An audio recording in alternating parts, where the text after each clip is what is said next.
OK. Donc, comme je disais,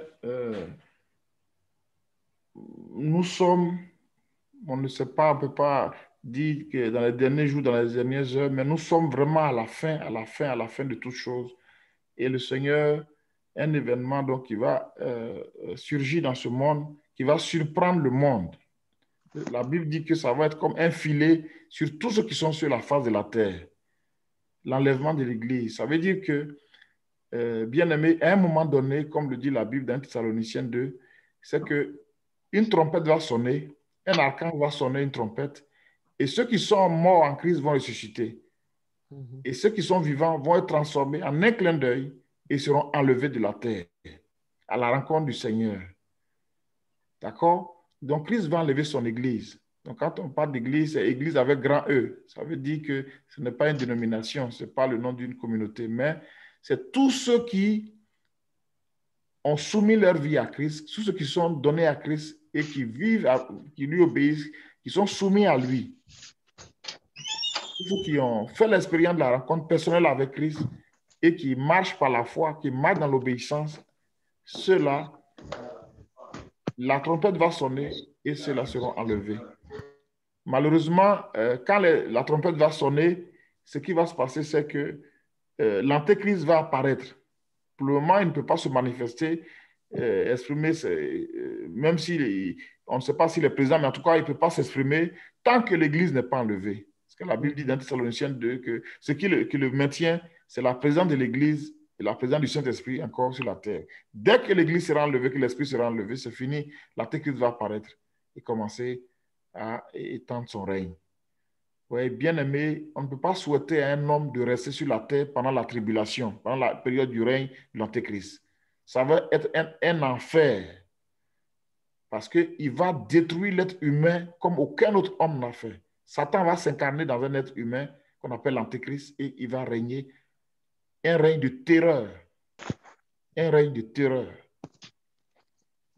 Tous ceux qui vont refuser de l'adorer, il va les détruire. Alors donc, nous sommes condamnés en quelque sorte à être enlevés. Amen. Amen. Nous devons tout faire pour être enlevés. Oui.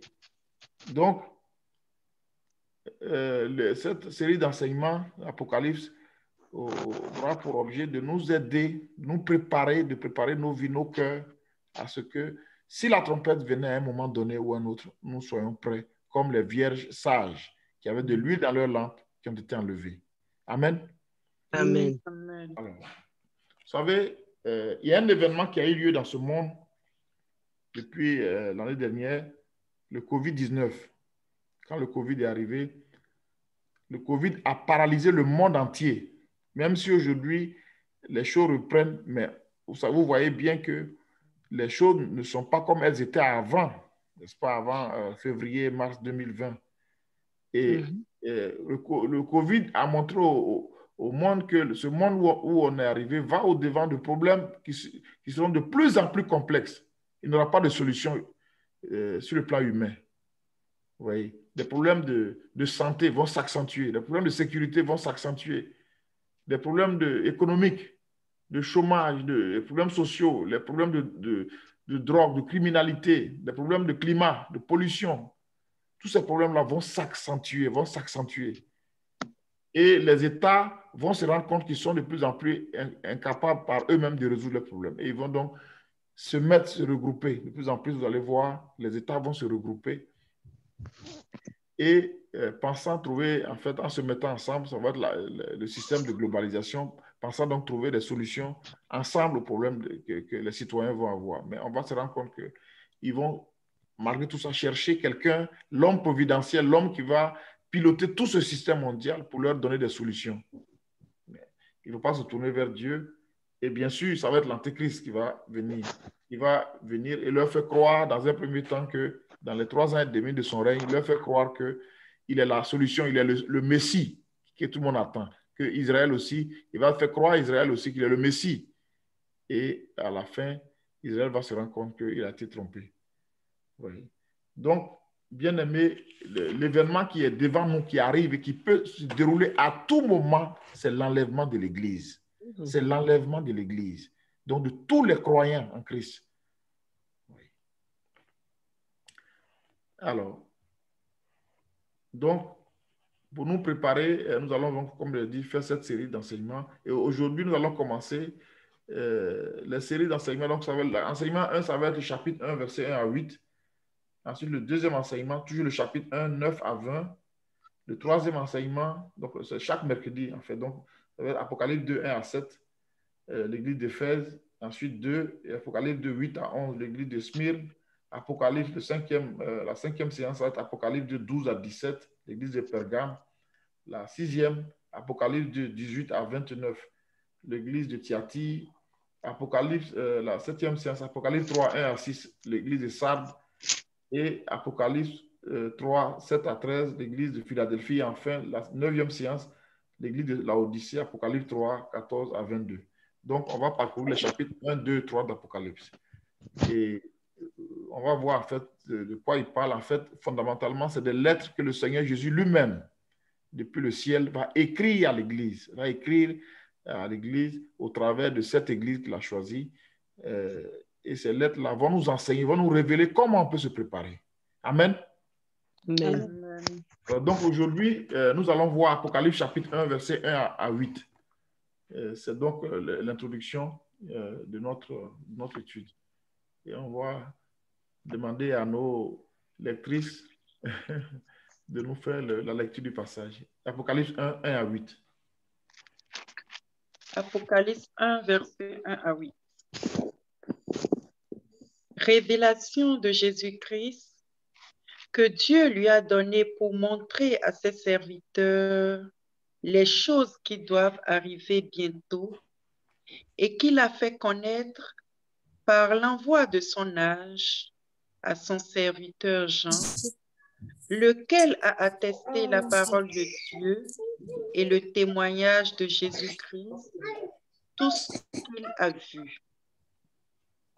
Heureux celui qui lit et ceux qui entendent les paroles de la prophétie et qui gardent les choses qui y sont écrites, car le temps est proche. Jean aux 7 églises qui sont en Asie. Que la grâce et la paix vous soient données de la part de celui qui est, qui était et qui vient, et de la part des 7 esprits qui sont devant son trône, et de la part de Jésus-Christ, le témoin fidèle, le premier-né des morts et le prince des rois de la terre. À celui qui nous aime, qui nous a délivrés de nos péchés par son sang, et qui a fait de nous un royaume, des sacrificateurs pour Dieu son Père, à lui soit la gloire et la puissance au siècle des siècles.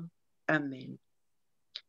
Voici, il vient avec les nuées, et tout œil le verra, même ceux qui l'ont percé, et toutes les tribus de la terre se lamenteront à cause de lui. Oui, Amen. Je suis l'alpha et l'oméga, dit le Seigneur Dieu, celui qui est, qui était et qui vient, le Tout-Puissant. Parole du Seigneur. Amen. Amen. Amen. Amen. Amen. Donc, voici le texte que nous allons examiner ensemble. Alors, donc, révélation de Jésus-Christ que Dieu lui a donné pour montrer à ses serviteurs les choses qui doivent arriver bientôt et qu'il a fait connaître par l'envoi de son ange à son serviteur Jean. Donc, c'est une révélation, c'est d'ailleurs le nom du livre.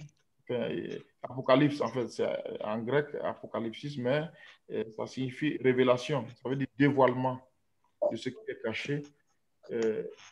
Parce qu'un être humain ne peut pas, par exemple, savoir ce qui se passe au ciel. Vous voyez, tant que Dieu n'a pas ouvert votre esprit pour voir certaines choses, vous ne pouvez pas. Donc, Dieu lui-même, Dieu le Père, de façon souveraine, décide de nous révéler des choses, de nous annoncer des choses qui sont importantes que nous devons savoir concernant la fin du monde. Amen. Amen. Donc, de façon souveraine, il va révéler ces choses à Jésus-Christ. Bon, ça peut sembler étonnant, mais pourquoi Jésus-Christ, il est Dieu et puis le Père encore lui révèle des choses, est-ce qu'il ne sait pas? En fait, Jésus-Christ est Dieu, mais n'oubliez pas que Jésus-Christ est aussi homme. Oui. Donc, dans sa relation avec le Père, de tout ce qui concerne l'humanité, Jésus-Christ se comporte comme un homme. C'est un homme qui est au trône. Il est Dieu, c'est vrai, en tant que Dieu, il a droit au trône. Mais c'est en tant qu'homme qu'il est au trône. Donc, il est totalement soumis à l'autorité du Père. En tant qu'homme, il ne sait même pas, il y a des choses qu'il ne sait pas en tant qu'homme. Par exemple, il dit dans Matthieu 26, 24, verset 36, il dit, pour ce qui concerne l'heure et le moment de sa venue, personne ne sait, ni le Fils, ni les anges, mais le Père seul. Oui. Donc, il y a des choses qu'en tant qu'homme, il ne sait pas. Il dépend du Père. Il est soumis au Père. Il attend que le Père lui dise, c'est ça qu'on veut faire maintenant. Oui. Donc, le Père donne une révélation au Fils. Et le Fils nous fait parvenir, par l'intermédiaire de son ange, à Jean, l'apôtre Jean, les choses qui doivent arriver bientôt. Donc, pour que nous le sachions et que nous nous préparions pour ne pas être surpris. Amen. Amen. Apocalypse, c'est vraiment le couronnement de la révélation écrite. C'est le dernier livre, la conclusion. Et si vous ne comprenez pas Apocalypse, le message d'Apocalypse, ça veut dire que pratiquement vous êtes handicapé. Parce que c'est la conclusion, c'est le couronnement de toute la révélation écrite. Donc, si vous voulez, c'est le message final que Dieu a à nous donner. Donc, il faut vraiment bien le saisir. Alors, le verset 2 dit, lequel a attesté, donc c'est Jean qui a attesté. Donc, quand on atteste quelque chose, ça veut dire qu'on certifie que c'est authentique, n'est-ce pas? On garantit que c'est exact, que c'est fiable. Donc, Jean, dans ses écrits, il atteste beaucoup en disant, en fait, comme dans 1 Jean 1, il dit ce que nous avons vu, ce que nos mains ont touché, n'est-ce pas? Ce que nous avons contemplé concernant la parole de vie. Nous avons vu la vie manifestée et nous vous rendons témoignage. Donc ici, il vient rendre témoignage de ce qu'il a vu, de ce qu'il a entendu. Donc il confirme ici, il atteste ici que c'est vraiment ce qu'il a vu, il ne nous raconte pas autre chose. Heureux, verset 3, heureux celui qui lit et ceux qui entendent les paroles de la prophétie et qui gardent les choses qui sont écrites, car le temps est proche. Donc ici, celui qui lit, on a lu tout à l'heure, nous aussi on a entendu, mais ça ne suffit pas, n'est-ce pas? Il faut mettre en pratique. Amen. Il faut mettre en pratique. Voilà. Il faut mettre en pratique. Comme Jésus a dit dans Jean 13, verset 17, il a dit aux disciples, vous êtes heureux pourvu que, n'est-ce pas, vous pratiquez ce que vous entendez. Voyez. Et Jacques aussi nous a dit dans Jacques 1 que ne faut pas que nous soyons des auditeurs oublieux, n'est-ce pas? Que celui qui aura écouté la parole et qui sera mis à la tâche pour mettre cette parole en pratique là, c'est cette personne qui sera une personne heureuse, une personne bénie. Et si nous nous écoutons et que nous ne mettons pas en pratique, ça ne va pas nous aider, nous apporter un plus. Regardez ce que Jean dit. Il dit, mettez, Jacques 1, pardon, verset 22, il dit, mettez en pratique la parole et ne vous bornez pas à l'écouter, en vous trompant vous-même par de faux raisonnements. Si quelqu'un écoute la parole et ne la met pas en pratique, il est semblable à un homme qui regarde dans un miroir son visage naturel, qui, après s'être regardé, s'en va et oublie aussitôt tel qu'il était. Mais celui qui aura plongé les regards dans la loi parfaite, la loi de la liberté, qui aura persévéré, n'étant pas un auditeur oublié, mais se mettant à l'œuvre, sera heureux dans son activité. Donc, celui qui va écouter la parole et qui va la mettre en pratique, qui va écouter le message de la prophétie de ce livre et qui va garder précieusement ces paroles-là, c'est lui qui sera heureux quand la trompette va sonner. Alors, verset 4, il dit, Jean aux 7 églises qui sont en Asie, que la grâce et la paix vous soient données de la part de celui qui était et qui vient, de la part de 7 esprits qui sont devant son trône, de la part de Jésus-Christ, le témoin fidèle, le premier-né d'entre les morts, le prince des rois de la terre. Donc, une salutation, mais il nous révèle une salutation d'abord de la part de celui qui est, qui était et qui vient. Donc, ça, c'est... on va le voir que c'est la part du Père. Parce que juste après, il dit, et de la part de cet esprit qui sont devant son trône. Donc, ça, c'est un rapport avec le Saint-Esprit. Alors, pourquoi est-ce qu'on parle de cet esprit? Vous voyez, dans le livre d'Apocalypse, il y a beaucoup de symboles. Il y a des chiffres, il y a des nombres, il y a des images. Il y a beaucoup d'éléments qui sont sous forme symbolique pour nous donner une réalité. Par exemple, le chiffre 7, c'est le chiffre de la plénitude, le chiffre de la perfection. Donc, quand on dit les 7 esprits qui sont devant son trône, pas en fait qu'il y a 7 esprits, mais c'est le Saint-Esprit dans sa plénitude, la plénitude de sa force, de sa puissance, la plénitude aussi de sa grâce, de son œuvre qu'il fait dans la vie des croyants. Oui. Donc, ensuite, de la part de celui qui est, qui était, qui vient, donc ça, il parle du Père qui est éternel, le Père éternel. Donc, il était dans l'éternité passée, il est présent, il vit dans le temps présent, et dans l'éternité future aussi, il est là, il est éternel. Il est éternel, il est inchangeable. Il ne change pas, il est le même. La Bible l'appelle l'ancien des jours. Ses jours sont infinis. Ensuite, c'est pour ça dans l'Ancien Testament, on parlait de je suis, n'est-ce pas? De je suis, c'est lui qui s'est révélé à Moïse, n'est-ce pas? Dans Exode 3, 14, disant que mon nom c'est je suis, n'est-ce pas? C'est lui qui ne change pas, c'est lui qui est le même, c'est lui qui vit par lui-même. Donc ça, c'est le Père. Ensuite, le Saint-Esprit, les 7 esprits, pour parler du Saint-Esprit dans sa plénitude. Et les 7 caractéristiques du Saint-Esprit, ça, c'est dans Ésaïe 11, verset 2, que vous pouvez regarder, pour noter et regarder. C'est l'Esprit de l'Éternel, l'Esprit de sagesse, l'Esprit de force, l'Esprit de conseil, l'Esprit de crainte de l'Éternel, etc. 7 caractéristiques qui montrent que le Saint-Esprit est une personne parfaite. Ensuite, et de la part, verset 5, de Jésus-Christ, le témoin fidèle, le premier-né des morts et le prince des rois de la terre. Donc, de la part de Jésus-Christ aussi. Et il nous donne ici 3 titres du Seigneur. Il dit, il est le témoin fidèle. Il est le témoin fidèle. Il est le premier-né des morts et le prince des rois de la terre. Alors, il est le témoin fidèle. Pourquoi on parle de témoin fidèle? Dans Apocalypse 3, 14, ajoute même en disant, il est le témoin fidèle et véritable. Ça veut dire que Jésus est le vrai Messie, est celui que Dieu a envoyé. Amen. Il est celui que le Père a désigné pour sauver le monde, pour faire l'œuvre de rédemption de l'humanité. Il n'y a pas un autre sauveur, il n'y a pas une autre personne. Oui, c'est le témoin fidèle. C'est pourquoi il disait que le Père m'a envoyé. Le Père m'a envoyé.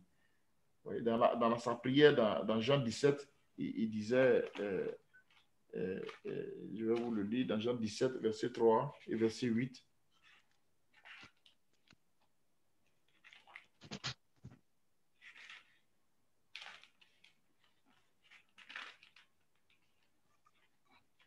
Jean 17, 3 et 8.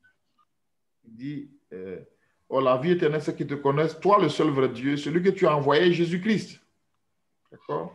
Et le verset 8, il va aussi dire, car tu leur as donné la parole que tu m'as, je leur ai donné la parole que tu m'as donnée, et ils les ont reçus, et ils ont vraiment connu que je suis sorti de toi, et ils ont cru que tu m'as envoyé. Amen. Donc, et Jean aussi l'a dit dans 1 Jean 4, 1 Jean 4, verset 14. 1 Jean 4, verset 14. Il a dit que...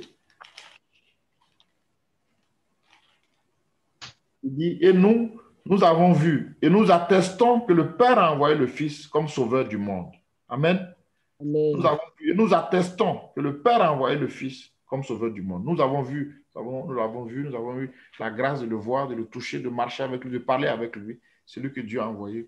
Donc ici, il est le témoin fidèle, il est l'envoyé véritable. Évidemment, c'est pour mettre en opposition avec l'antéchrist, le faux envoyé qui va venir sur la terre à un moment donné pour faire croire qu'il vient de la part de Dieu, qu'il est le Messie. Il va tromper Israël, il va tromper les nations. En réalité, c'est un faux envoyé, un faux Messie. C'est un envoyé du diable pour détruire l'humanité. Oui. Donc, Jésus-Christ est la seule personne que le Père a envoyée pour régler le problème de l'humanité, pour être le sauveur de tous les hommes. Deuxième chose, on dit qu'il est le premier-né des morts.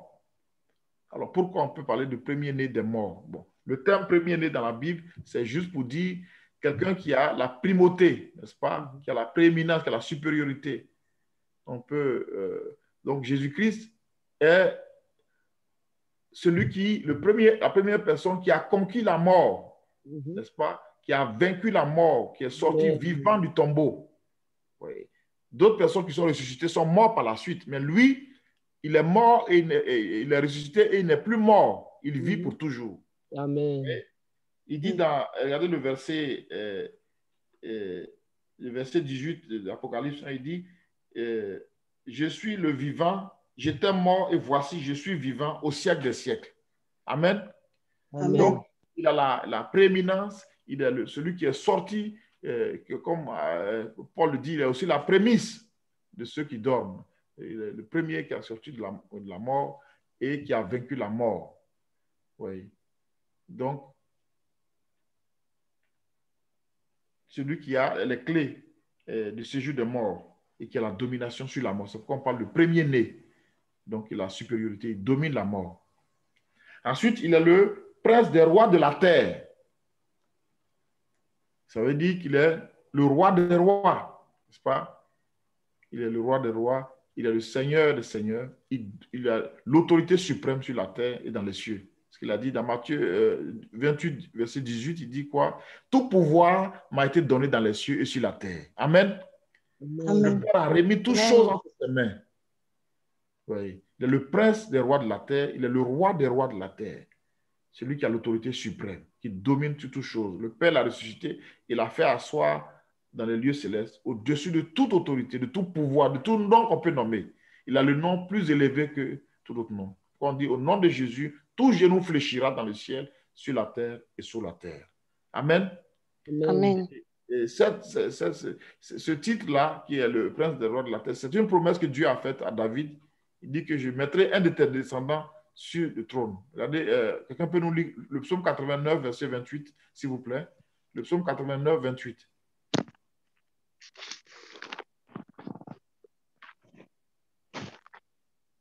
Psaume 89, verset 28. Je lui conserverai toujours ma bonté et mon alliance lui sera fidèle.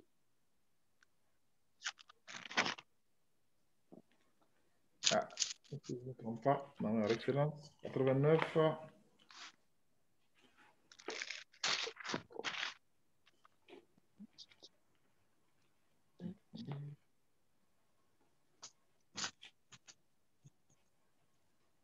Non, plutôt. Verset 28. Et regarde, j'ai trompé un peu.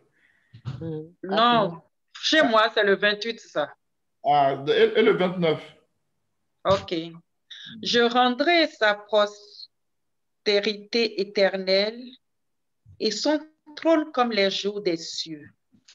Ah non, c'est pas la même. Je vais dire un peu le verset 28. Et moi, je ferai de lui le premier-né.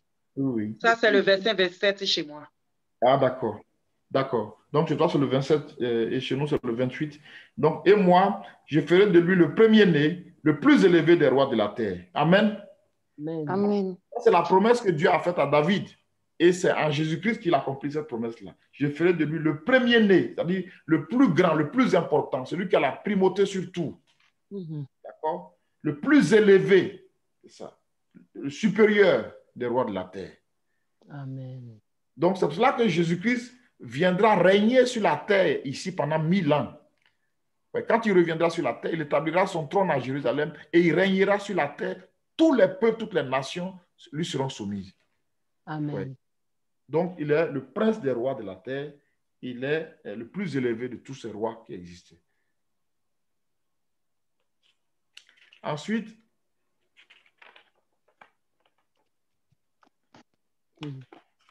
il nous dit au verset 6 que... Au verset 6, disons, à la deuxième partie du verset 5, il nous dit que à celui qui nous aime, qui nous a délivrés de nos péchés par son sang, n'est-ce pas? Et qui a fait de nous un royaume de sacrificateurs pour Dieu son Père. À lui soit la gloire, la puissance au siècle des siècles. Amen.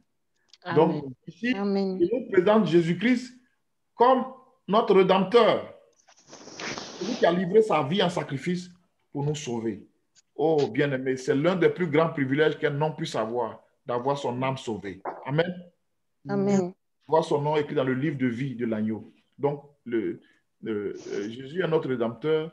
Il a sacrifié sa vie, il nous a rachetés par son sang Pourquoi? Pourquoi il l'a fait? Pour une raison simple, il dit ici, il a fait de nous un royaume de sacrificateurs. Donc Dieu voulait des sacrificateurs, des gens qui l'adorent, qui le servent, mais aussi à qui il donne la domination. Oui.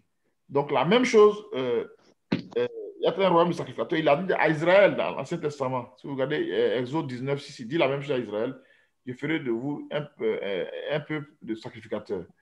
Dans la Nouvelle Alliance aussi, en Jésus, on nous dit la même chose. Ouais, si vous lisez 1 Pierre 2, verset 9, vous allez voir que c'est la même chose qui est dit ici. On peut le lire, 1 Pierre 2, verset 9. Quelqu'un d'autre va prendre Apocalypse 5, 10 et Apocalypse 20, verset 6. Apocalypse 5, 10, Apocalypse 20, verset 6. Et 1 Pierre 2, 9. 1 Pierre 2, 9. Vous, au contraire, Oui. vous êtes une race élue, Oui. un sacerdoce royal, Oui. une nation sainte, Oui. un peuple acquis, Oui. afin que vous annonciez les vertus de celui qui vous a appelé des ténèbres à son admirable lumière. Amen. Vous êtes un peuple choisi, n'est-ce pas? Une nation sainte, un sacerdoce royal, c'est-à-dire des sacrificateurs et des rois, pour annoncer les vertus, pour révéler la grandeur, la bonté, la miséricorde de Dieu. Amen. C'est pour ça qu'il nous a rachetés, pour qu'on puisse... Vous voyez, quand Christ venait sur la terre, il y a 3 objectifs. Le premier objectif, c'est de vaincre Satan. Amen. De détruire la puissance de Satan sur les hommes. C'était ça le premier objectif. C'est ce que Hébreux 2, 14 dit qu'il a détruit celui qui avait le pouvoir de la mort, c'est-à-dire le diable. Ensuite, deuxième objectif, c'est de racheter les hommes, de verser son sang pour que nos péchés qui nous séparent de Dieu là, nous soient pardonnés. Et troisième objectif de Christ, c'est d'établir le règne de Dieu sur la terre. Et ça, c'est à son retour glorieux qu'il va faire ça. La première venue, il est venu comme agneau, donc pour verser son sang et pour délivrer les hommes de la puissance de Satan. Il reviendra comme lion, pour régner, n'est-ce pas, comme roi, pour régner sur la terre pendant les 1000 ans. Ce que Dieu a donné à Adam et que Adam a perdu, Dieu, son plan doit toujours s'accomplir. Ça ne peut pas être autrement. Adam a échoué, mais le second Adam, qui est Christ, va établir un règne de justice, un règne de paix, pour que Dieu soit satisfait. Il voulait sur la terre une terre paisible, une terre glorieuse, où la justice, où l'amour prévaut. Mais comme il y a eu le péché, c'est comme si son plan était arrêté. Non, il n'a pas abandonné son plan. La promesse qu'il a faite d'avoir des fils sur la terre qui vont régner avec lui va se faire quand Christ reviendra. Alléluia. Amen. Donc ça, c'est un événement important.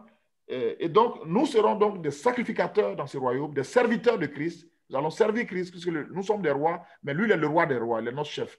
Donc, nous sommes soumis à lui, nous le servons, nous lui obéissons, nous l'adorons, et en retour, nous donnons la capacité de dominer, de régner avec lui, de partager son règne. Amen. Amen. Amen. Ensuite, le verset 7, regardez, il dit,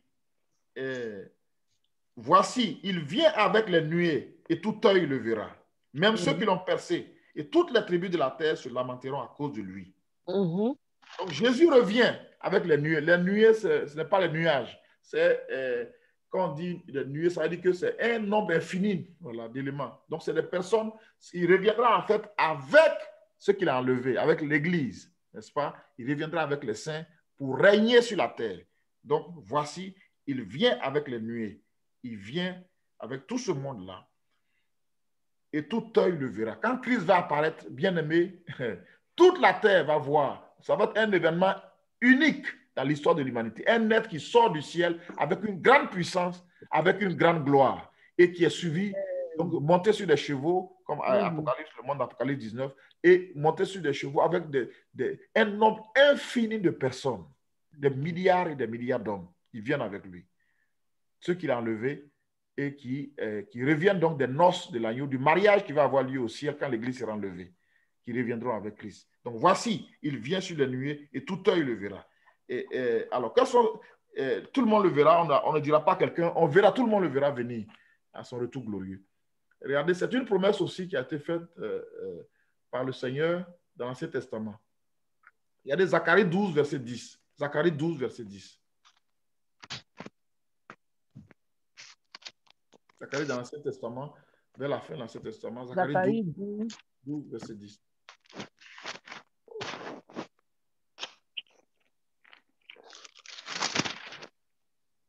Zacharie 12, verset 10. Alors, je reprendrai sur la maison de David et sur les habitants de Jérusalem un esprit de grâce et de supplication, et ils tourneront les regards vers moi, celui qu'ils ont percé. Oui. Ils pleureront sur lui comme on pleure sur un fils unique. Ils pleureront amèrement sur lui comme on pleure sur un premier-né. Voilà. Amen. Ils pleureront. Ils se lamenteront, ils pleureront. Ce jour-là, quand Christ reviendra, ils vont se dire, mais c'est pas possible. On l'a crucifié, mais on se rend compte que c'est lui qui est le Messie. On a pensé qu'il était un faux.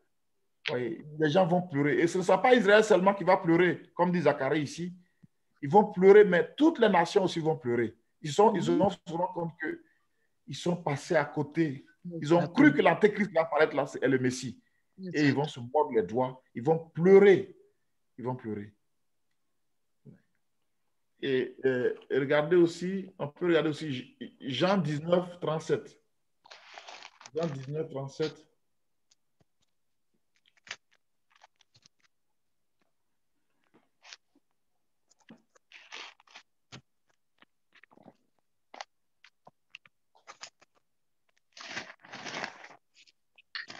Jean 19, 37.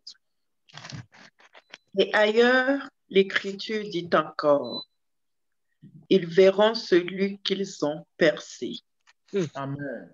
Ils verront celui qu'ils ont percé, celui qu'ils ont crucifié là. Ils le verront. Ils le reconnaîtront.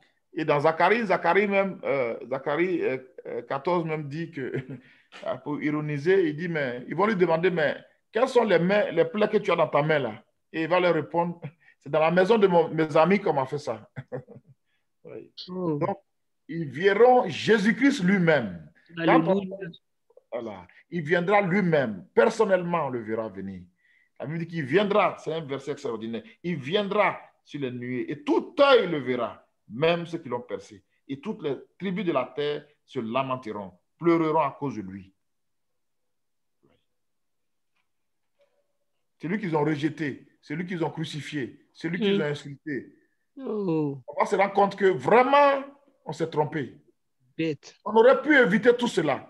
Bien aimé, c'est le problème. Vous voyez, pourquoi Dieu laisse le monde dans l'état où il est? Souvent, les gens se disent, mais pourquoi est-ce que Dieu laisse le mal, laisse Satan, laisse le démon, il y a tout ça. Pourquoi Dieu ne met pas fin? Mais Dieu poursuit, évidemment, il a fixé un temps où il va juger le monde, c'est clair, n'est-ce pas?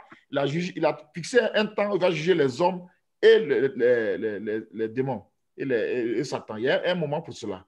N'est-ce pas? Il est organisé dans le temps, il sait ce qu'il fait exactement. Et le moment va revenir, Satan sera lié et après, il va être jeté dans le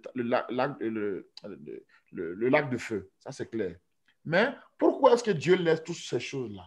Évidemment, ça lui permet de sauver des âmes, n'est-ce pas? Par la prédication de l'évangile, de faire sortir des âmes qui vont faire partie de son royaume.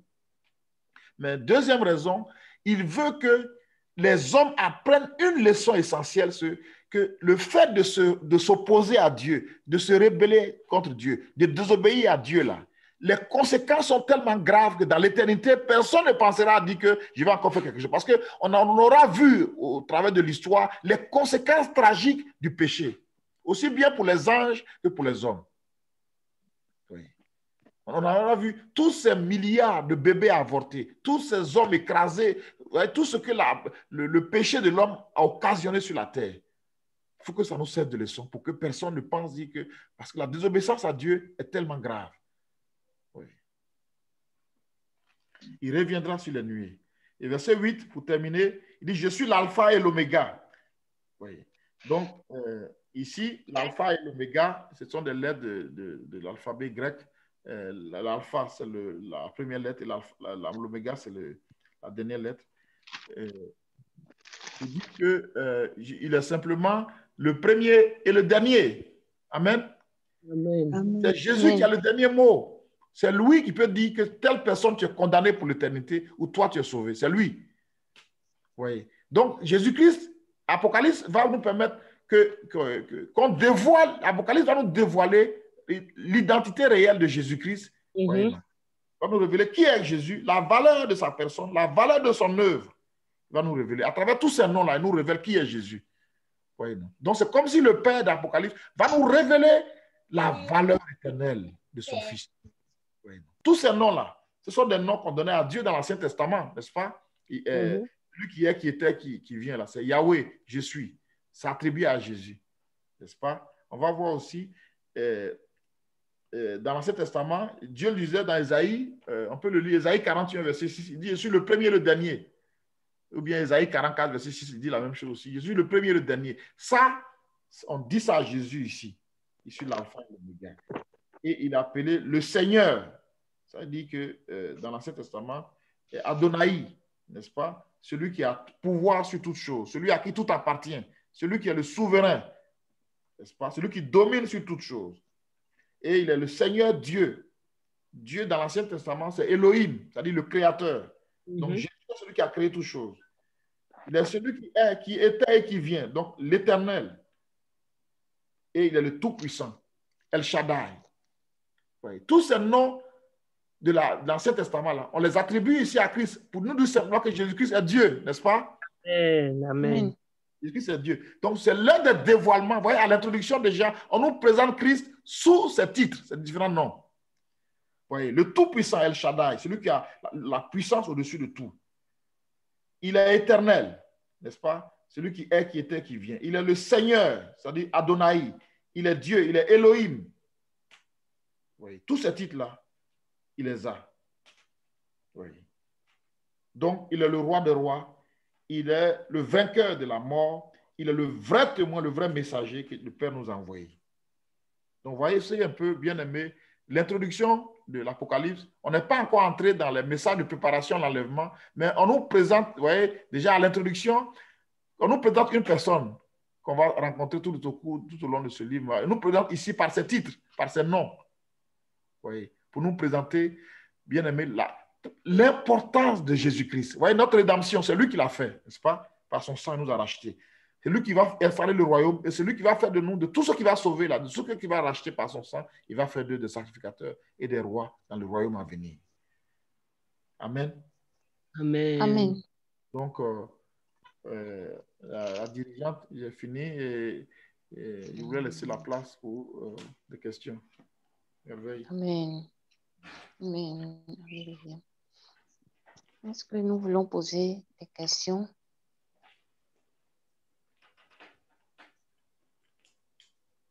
Allô, Papa Ophia.